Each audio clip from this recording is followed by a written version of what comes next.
በክርስትና ውስጥ በጣም የሚያጓጉ እንደዚህ የምንማራቸው ጉዳዮች አሉ። ተማር። ግን ጥምቀት ለኦርቶዶክስ የእምነት ኤክሰርሳይዝ ቀን ሆኖ እስላሞችም ሌሎቻችንም ግን በጋራ የምናከብረው በዓል ቢሆን ልክ እንደ ድሮ እንደምናደርገው ማለት ነው።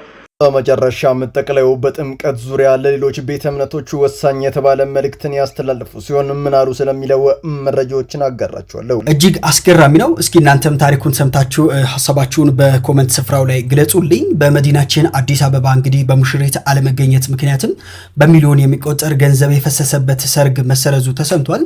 በሌላ ዜና በአሁኑ ሰዓት የብዙሃኑን ትኩረት ሳቦና እያነጋገር ያለው ሙሽሪት ቀርታ ሚዜዎቹና ሙሽራው ብቻ የተገኙበት ሰርግ በእጅጉ መነጋገሪያ የሆነ ሲሆን ሙሽሪትን ማን ጠለፋት አብረን እንመለከተዋለን።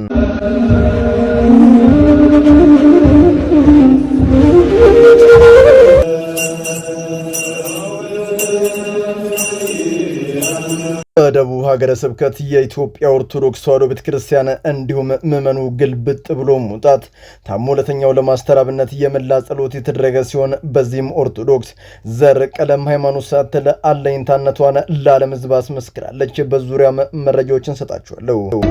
እኛ ኦሮሞች አማራን እንወዳለን፣ ትግሬን እንወዳለን፣ ደቡብን እንወዳለን። በመጨረሻም የኦሮሚያ ወጣቶች ታሪክ መስራታቸውን ቀጥሏል። ዛሬና ከትላንት በስቲያ በተደረጉ ሰላማዊ ሰልፎች ላይ ያስተላለፉትን መልእክት ዘረኛ ባለስልጣናትን አንገት ያስደፋ፣ ህዝቡን ደግሞ በእጅጉ ያስደስተ ሆኗል።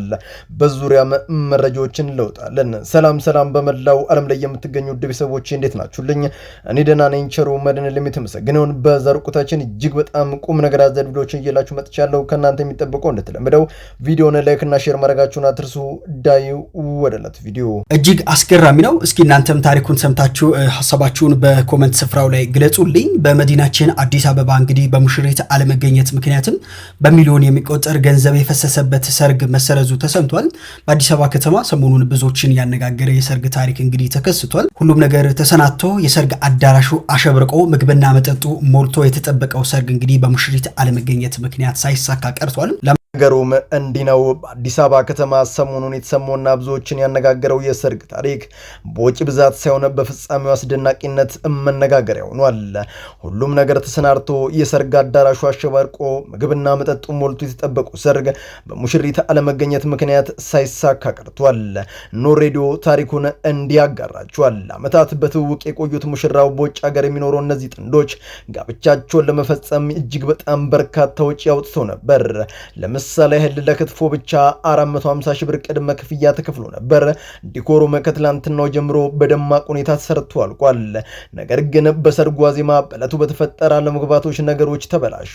ሙሽሪትም ከጋብቻ በፊት የጤና ምርመራ ማድረግ አለብን የሚል ጥያቄን ታነሳለች።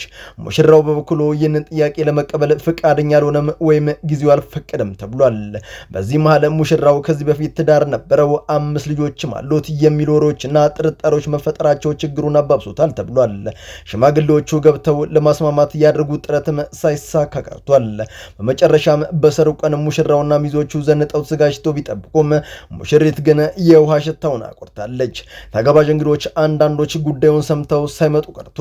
በሚሊዮኖች የሚቆጠር ወጪ የፈሰሰበት ይህ ሰርግ ሙሽራው ብቻውን ከሚዜዎቹ ጋር በባዶ አዳራሽ ፎቶ ተነስቶ ወደ ቤቱ በመመለሱ ተጠናቋል። በዚህ ዙሪያ እናንተ ምን አሰባላችሁ? ኮሜንት ላይ ጻፉልኝ።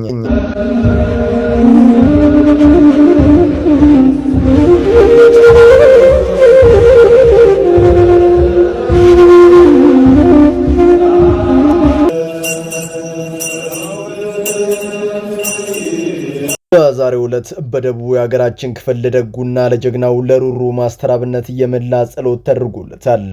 በዚህም የኢትዮጵያ ኦርቶዶክስ ተዋሕዶ ቤተክርስቲያን ዘር፣ ቀለም፣ ሀብታም፣ ድሃ ሳትል ለሀገርና ለሕዝብ እንዲሁም ለዓለም ሁሉ አብዝታ ጸሎት የምታደርግ የፈጣሪ ምሕረት የምትማጸን የሐዋርያት አባቶቻችን እምነት መሆኗን በዓለም መድረክ አስመስክራለች። ይህ የመላ ጸሎት በአሁኑ ለሁለተኛ ጊዜ የተደረገ ሲሆን ሕዝበ ክርስቲያኑ ከአባቶች ጋር እያለቀሰ ለማስተራብነት ጸሎት አድርገውለታል። በባለፈው ጊዜም አንዲት ኦርቶዶክሳዊት እህት ከሰሚነሽ ጸበልና እምነት ይዛ ማስተር አብነት ታሞ የተኛበት ሆስፒታል አጠያይቃ በመሄድ እምነቱን ቀብታው ጸበሉንም እንዲጠጡ አድርጋ ቢችል ሰሚነሽ ገብቶ ቢጠመቅ እመቤታችን አዛኝቱ እንደምትፈውሰው በዚህ የተቀደሰ ስፍራ ለሞት ቀናቶች ቀርቷል። እግሬ ቆረጣል የተባሉትም ሳይቀር እየዳኑ እንደሆነና እሷም ጸበል ተጠምቃ ከያዛት የካንሰር ህመም ነፃ እንደወጣች በመናገር ጥሪን አስተላልፋለት ተመልሳለች።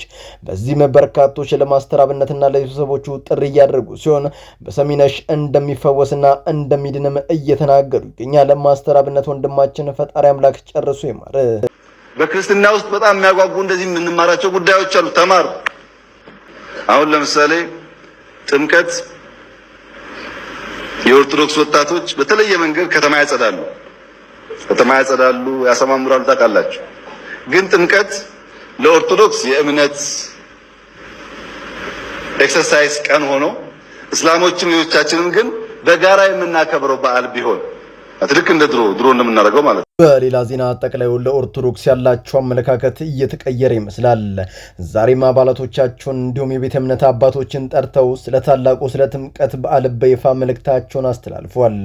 በክርስትና ውስጥ በቁጥር ሊገለጹ የማይችሉ የሚያጓጉ ነገሮች አሉ፣ ልንማር ይገባል፣ እናንተም ተማሩ ሲሉ ታዳሚውን በመናገር አስቀጠሉና ይህንን አሉ። ጥምቀት የኦርቶዶክስ ብቻም ሳይሆን የሌሎችም ቤተ እምነቶች በጋራ የምናከብረው መሆን አለበት። ለምሳሌ መንገዱን ማጽዳት፣ ታቦታቱን ማጀብ፣ ስርዓቱ ሁሉ ብንሳተፍ አንድም ታላቅ መንፈሳዊ ጸጋን የምንላበስ ሲሆን ሁለትም የጥምቀት በዓል ላላመነው ዓለምም ትልቅ መማሪያም ሆነ ለቱሪስትም መስህብ ይሆናል ሲሉ ንግግራቸውን እንዲቋጩ ልክ እንደ ድሮ እንደምናደርገው ማለት ነው። ዳመራ እናቃጥል ነበር እኛ ሀገር ባይዘው። ልክ እንደሱ ቢሆን ጥምቀት ብቻ ስንትና ስንት ቱሪስት ሊያመጣ ይችላል። ዓለም እውነት ሲገባው ነገሮችም ሲገለጹለት ኦርቶዶክስ ያለመሆን አይቻልም። የመጨረሻው መልእክቴ ነው። እኛ ኦሮሞች አማራን እንወዳለን፣ ትግሬን እንወዳለን፣ ደቡብን እንወዳለን፣ ሶማሌን እንወዳለን። በመጨረሻም የኦሮሚያ ወጣቶች ዛሬና ከትላንት በስቲያ ባደረጉ ሰላማዊ ሰልፍ ታሪክ መስራታቸውን ቀጥለዋል።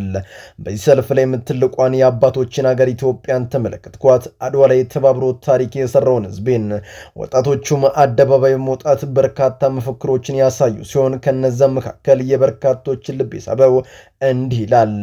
ቋንቋ በኃጢአት ምክንያት እንደመጣ ስንቶቻችን እናውቅ ይሆን? እኛ ኢትዮጵያን አንድ ከሆንን ከተባበርን ዳግማዊ አድዋን በማሳየት ታሪክ መስራት እንችላለን። ሰው በሰውነቱ ይከበራል እንጂ ቋንቋውና ዘሩ ያስከብሮም። ሁላችንም እኩል ነን።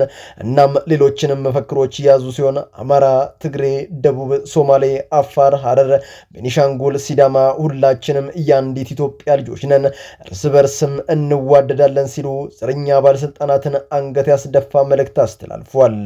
በመላው ዓለም ላይ የምትገኙ ውድ ቤተሰቦቼ ለዛሬ እናንተን ያስተምራሉ፣ ይጠቅማሉ፣ መረጃ ምናሉ ብዬ ያሰብኳቸውን ቪዲዮዎች በዚህ መልኩ አቀረብኩላችሁ። በቀጣይ በሌሎች አስተማሪ ቪዲዮዎች እንገናኛለን። ለዚህ ቻናል አዲስ ከሆናችሁ ምን እየጠበቃችሁ ነው? መለስ እያላችሁ ሰብስክራይብ፣ ላይክ፣ ሼር ማድረጋችሁን አትርሱ። ባላችሁበት ቦታ ሁሉ ክፉ ሳይነካችሁ በሰላም በቸር በጤና ቆዩልኝ።